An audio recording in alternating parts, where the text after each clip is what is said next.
Stop doing that! Hello, Harry. We thought we heard your dulcet tones. You don't want to bottle up your anger like that, Harry. Let it all out. There might be a couple of people 50 miles away who didn't hear you. You two passed your apparition test then, with distinction. So it would have taken you about 30 seconds longer to walk down the stairs. Time is galleons, little brother. Anyway, Harry, you're interfering with reception. Extendable ears. We're trying to hear what's going on downstairs. You want to be careful. If Mum sees one of them again, it's worth the risk. That's a major meeting they're having. Oh, hello, Harry. I thought I heard your voice. It's no go with the extendable ears. She's gone and put an imperturbable charm on the kitchen door. How do you know? Tonks told me how to find out. You just chuck stuff at the door, and if it can't make contact, the door's been imperturbed. I've been flicking dung bombs at it from the top of the stairs, and they just soar away from it, so there's no way the extendable ears will be able to get under the gap. Shame. I really fancied finding out what old Snape's been up to. Snape? Is he here? Yeah. Giving a report. Top secret. Git. He's on our side now. Doesn't stop him being a git. The way he looks at us when he sees us. Bill doesn't like him either. Is Bill here? I thought he was working in Egypt. He applied for a desk job so he could come home and work for the Order. So he says he misses the tombs, but there are compensations. What do you mean? Remember old Fleur Delacour? She's got a job at Gringotts to improve her English. And Bill's been giving her a lot of private lessons. Charlie's in the Order too, but he's still in Romania. Dumbledore wants as many foreign wizards brought in as possible, so Charlie's trying to make contacts on his days off. Couldn't Percy do that? Whatever you do, don't mention Percy in front of Mum and Dad. Why not?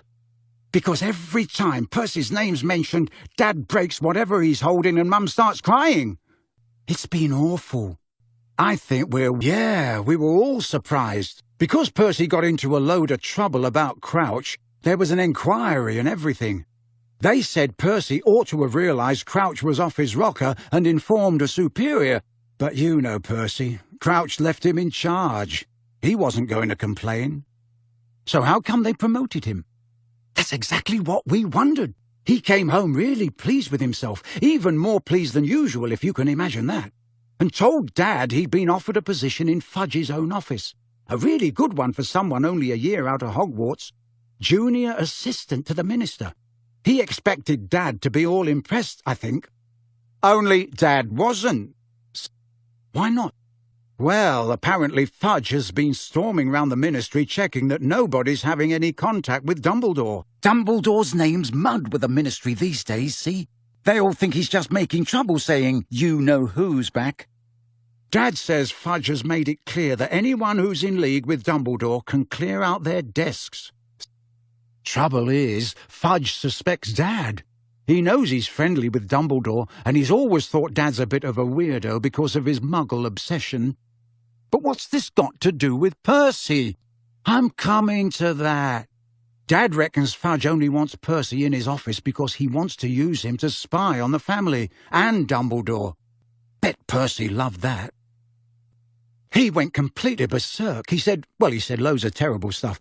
He said he's been having to struggle against Dad's lousy reputation ever since he joined the ministry, and that Dad's got no ambition, and that's why we've always been, not had a lot of money. I mean, what?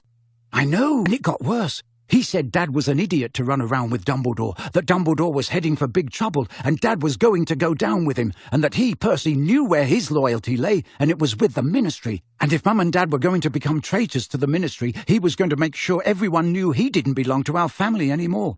And he packed his bags the same night and left. He's living here in London now. Mum's been in a right state, crying and stuff. She came up to London to try and talk to Percy, but he slammed the door in her face. I don't know what he does if he meets Dad at work. Ignores him, I suppose. But Percy must know Voldemort's back, said Harry slowly. He's not stupid. He must know your Mum and Dad wouldn't risk everything without proof. Yeah, well, your name got dragged into the row. Percy said the only evidence was your word and, I don't know, he didn't think it was good enough. Percy takes the Daily Prophet seriously." "What are you talking about?" Harry asked, looking. Haven't you been getting the Daily Prophet?" Hermione asked. "Yeah, I have. Have you, been reading it thoroughly?" "Not cover to cover," said Harry. "If they were going to report anything about Voldemort, it would be headline news, wouldn't it?" Hermione hurried on. "Well, you'd need to read it cover to cover to pick it up. But they mention you a couple of times a week." "But I'd have seen—" "Not if you'd only been reading the front page, you wouldn't. I'm not talking about big articles. They just slip you in, like you're a standing joke." "What do you—" "It's quite nasty, actually. They're just building on Rita's stuff." "But she's not writing for them anymore, is she?" "Oh, no, she's kept her promise. Not that she's got any choice. But she laid the foundation for what they're trying to do now." "Which is what?" "OK, you know she wrote that you were collapsing all over the place and saying your scar was hurting and all that?" "Yeah." "Well, they're writing about you as though you're this deluded attention-seeking person who thinks he's a great tragic hero or something. They keep slipping in snide comments about you. If some far-fetched story appears, they say something like, 'A tale worthy of Harry Potter.' And if anyone has a funny accident or anything, it's, 'Let's hope he hasn't got a scar on his forehead, or we'll be asked to worship him next.' I don't want anyone to worship." "I know you don't. I know, Harry. But you see what they're doing. They want to turn you into someone nobody will believe. Fudge is behind it, I'll bet anything. They want wizards on the street to think you're just some stupid boy who's a bit of a joke, who tells ridiculous tall stories because he loves being famous and wants to keep it going." I didn't want... "Voldemort killed my parents. I got famous because he murdered my family but couldn't kill me. Who wants to be famous for that? Don't they think I'd rather it had never—" "We know, Harry. And, of course, they didn't report a word about the Dementors attacking you. Someone's told them to keep that quiet. That should have been a really big story. Out-of-control Dementors. They haven't even reported that you broke the International Statute of Secrecy. We thought they would. It would tie in so well with this image of you as some stupid show-off.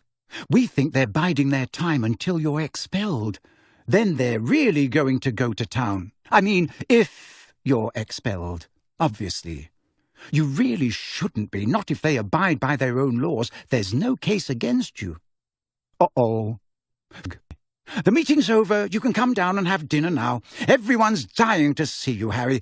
And who's left all those dung bombs outside the kitchen door?" "Crookshanks.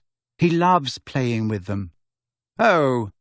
I thought it might have been Creature. He keeps doing odd things like that. Now, don't forget to keep your voices down in the hall. Ginny, your hands are filthy. What have you been doing? Go and wash them before dinner, please." "We knew you'd be angry, Harry. We really don't blame you, but you've got to understand, we did try and persuade Dumbledore." "Yeah, I know. Who's Creature?" "The house elf who lives here," said Ron. "Nutter. Never met one like him." "He's not a nutter, Ron. His life's ambition is to have his head cut off and stuck up on a plaque just like his mum. Is that normal, Hermione?" Well, if he is a bit strange, it's not his fault." Hermione still hasn't given up on Spew. "It's not Spew. It's the Society for the Promotion of Elfish Welfare, and it's not just me. Dumbledore says we should be kind to Creature too." Yeah. Come on, I'm starving." Flinging out an arm to... "They're still in the hall. We might be able to hear something." "Damn, Snape never eats here. God, come on. And don't forget to keep your voice down in the hall, Harry." Hermione went, "Eating down in the kitchen. Harry, dear, if you'll just tiptoe across the hall, it's through this door here." Crash! "Tonks! I'm sorry," wailed Tom. "Stupid umbrella stand. That's the second time I've tripped over." But the rest of her words were "Scum, byproducts of dirt and vileness, half-breeds, mutants, freaks, begone from this place. How dare you befoul the house of my fathers?" "Shut up, you horrible old hag! Shut up!" "You, blood traitor, abomination, shame of my flesh. I said shut up. Hello, Harry. I see you've met my mother.